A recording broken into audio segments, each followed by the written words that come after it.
Hello everyone, welcome to TCOM 101, Dr. Mike here. In this little video I want to talk about something called the Great Digital Shift. I'm talking here about the rise of computers and computer technology. This started to really come on strong in the 1980s, and now in the 21st century we live in a digital world. This is a global phenomenon, the rise of computers and digital technology, and it's had profound effects on every aspect of our lives around the globe. So the Great Digital Shift. This refers to the rapid invention and rollout or deployment of all kinds of new digital devices, applications, and technology. The rapid rise of new forms of digital technology. Okay, now underlying the Great Digital Shift, of course, is the development of the microprocessor, the computer chip, the computer microchip. And we've seen over the years that it has steadily increased in its power. Let me talk about something called Moore's Law. This comes from Gordon Moore, who's the co-founder of Intel, the chip company. What is Moore's Law? Moore's Law is a prediction that kind of describes a long-term trend in the history of computing hardware. And this prediction is that computer chips double in power approximately every 2 years. Okay? The power of integrated circuits, computer chips, doubles approximately every 2 years. And that's pretty strong, steady growth. Now, let me talk about another important person, Ray Kurzweil, who's an American author, observer, inventor, futurist. Kurzweil wants us to reconsider Moore's Law, because he says this change is happening much faster than Moore's Law predicts, and this idea of rapid change applies to all kinds of different forms of technology. So Kurzweil has come up with something called the Law of Accelerating Returns. And he says we ought to extend or even replace Moore's Law with a different law to describe the real exponential growth of all kinds of diverse forms of technological progress: biotech, computer tech, nanotechnology, all forms of technological progress. Now, Kurzweil will point out what he calls the exponential growth of computing power. You can see by this chart, there's a line that shoots upward at a very fast pace. And this chart predicts that sometime in the early 21st century, that the power of computing will start to exceed the power of all human brains. Now, we all have to understand right now that we live in an age of acceleration. Progress is occurring at warp speed at a fast pace. There used to be long periods of stability, okay, but not anymore. Everything changes so rapidly now, and you have to run hard to stay up to date. Think about how the pace of change has accelerated. Let's go through a few critical events in history. You know, from the time that we had the agricultural societies about 8,000 years ago till the Industrial Revolution, sometime in the 1800s, that took 8,000 years to get from the agricultural age to the early industrial age with goods manufacturing. Now, to get from the industrial age to the light bulb only took 120 years. Then to get from the light bulb to having humans land on the surface of the moon, that only took 90 years. Notice that the time increments are smaller and smaller here. Then, from the time we landed on the moon, it only took 22 years to get to the World Wide Web and the internet and the first global information infrastructure. Then, from the development of the World Wide Web, it only took 9 years to sequence the entire human genome. So we're talking about rapid change.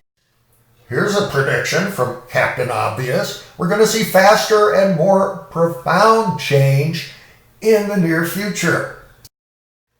Now, there's a social critic named Thomas Friedman who wrote about this recently. He argues we are in the age of acceleration. All parts of society seem to have the hammer down. And his thesis is a little negative. He thinks that technology is accelerating much faster than our ability to adapt, to understand it, and to use it wisely. We see this when we look around, perhaps, and become concerned about things like the rise of artificial intelligence, these supercomputers. When we talk about artificial intelligence, we're talking about computers that have a capacity to perform operations that are similar to human tasks, like learning and even decision making. AI, a lot of us have kind of a fear about the future of AI.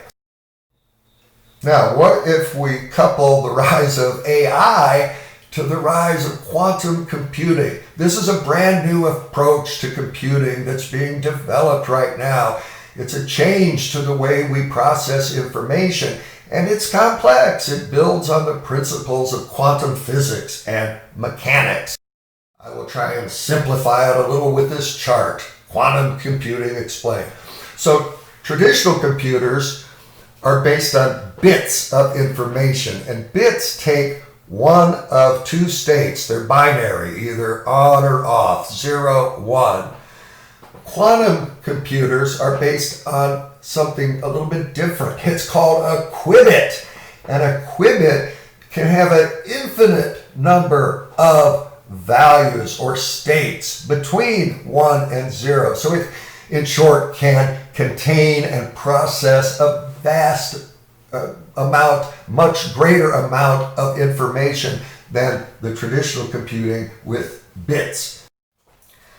So we'll see the rise of quantum computing and the rise of AI. Will the accelerated pace of change and the exponential growth of technology lead to something called the singularity? It's quite an interesting but scary concept, the singularity.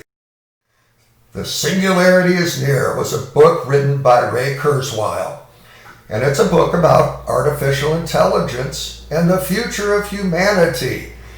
And it does paint a negative, kind of doomsday, apocalyptic view of the future. Okay, so Kurzweil says the law of accelerating returns, the exponential growth of technology, will lead to something he calls the technological singularity. And he predicts it'll happen about 2045.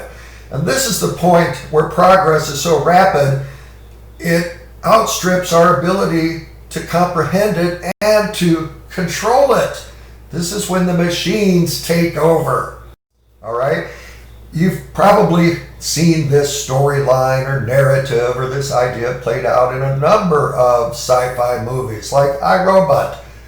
The basic fear is that the machines will become so powerful, we will lose our ability to control the machines. They will become autonomous and take over. So the technological singularity hypothesis predicts that all this fast progress in technology will cause really a runaway effect with AI. And so AI will exceed our ability to control it. And this could radically change or even end civilization. Okay, so doomsday, the singularity. Now, a lot of people do fear the possibility of a robot apocalypse, of a negative future. You might have heard of Stephen Hawking, a famous physicist. He believed artificial intelligence could doom the human race, and he's not alone. Elon Musk has predicted World War III will happen because of the rise and the militarization of AI. He thinks that competition for AI superiority between China and the United States might lead to World War III. So these are gloomy predictions. You know, another concern that we should have that's much more immediate and real is the idea of the displacement of many workers or jobs, the loss of jobs, people being replaced by automation and robots. And that's a very realistic fear. Okay? A lot of experts predict there's an upcoming unemployment crisis, a looming unemployment crisis where 20, 30, 40 million Americans could be displaced by AI, by robotics, and by automation. So will the computers, replace us, force us out of jobs? Most of the computers that use AI and the robots, they won't look like humanoids. They'll look more like traditional kinds of arms and robotic equipment. Anyway, there's so much concern about this that lately people have been talking about something called a guaranteed minimum income. Can you imagine a system of social welfare that guarantees everybody, all citizens, all families have an income sufficient to live? And this is whether they can find a job or not, okay? Now, this is very socialistic and communistic. This idea would get a lot of backlash because many people believe it would lead to some kind of, Marxist hellscape. However, if this does happen, if millions of people lose their jobs because of automation and robotics, then our society, our country will have to make a decision on which way we want to head, towards socialism, more socialism, or to rely on traditional capitalistic theories. All right, the great digital shift, it's had a huge impact. Let's talk about kind of a different set of impacts. And this is on how consumers interact with the media. I want to point out 5 changes among media consumers that have happened since the 1990s. Okay, since really the rise of the internet and then the rise of mobile technology. And just those 2 trends have created many, many changes. For example, today's media consumers, especially compared to the old analog age, now people have an access to a growing abundance of choices, okay, in terms of the channel, the platforms, the messages. There's so much information out there now and so many ways to obtain it. That means the patterns of media use have changed. People do not watch traditional television as much as they used to. Newspaper circulation has dropped dramatically. Okay, patterns of media use are changing. More and more people are relying on the internet and mobile technologies to get their entertainment and information gratifications. Media content is changing too. It's getting much more personalized. Consumers are given the opportunities and they're getting help with AI to customize media experiences to make them their own. Also, more and more consumers are now actively participating in the process. Unlike the old days when only a few big companies were involved, now everybody, this is so democratic. Everybody now can create content and distribute that content via the internet. Some of this content is great. There's a million great ideas out there. And some of it is not so great, full of misinformation, disinformation, and hate. So this has brought us both good and bad.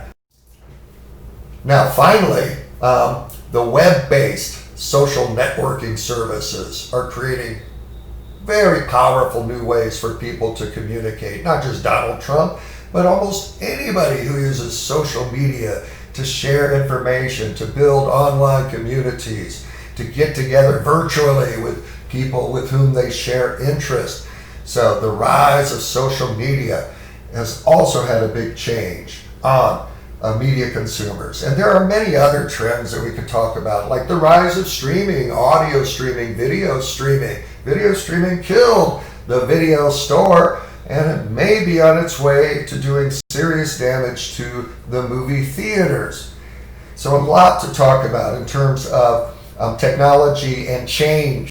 So in this lecture, I hope you got an understanding of this concept of the coming singularity. This is one of maybe the most disturbing consequences of the great digital shift. But stay tuned, we'll see what happens.